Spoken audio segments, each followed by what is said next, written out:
আমার প্রিয় প্রাণের বন্ধুরা, দেখো সকাল থেকে কাজ করে এসে আবার বিকেল হয়েছে, এখন গাছগুলোকে একটু জল দিচ্ছি।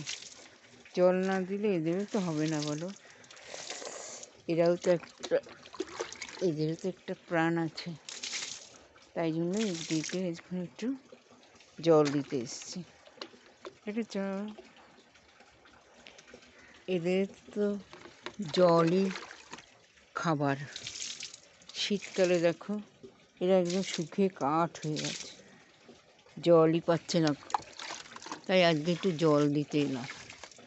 দেখো বন্ধুরা, কালকেও দিয়েছি আর আজকেও দিচ্ছি, কদিন ধরে জলই দেওয়া হয়নি, শুকিয়ে একদম কাঠ হয়ে গেছে।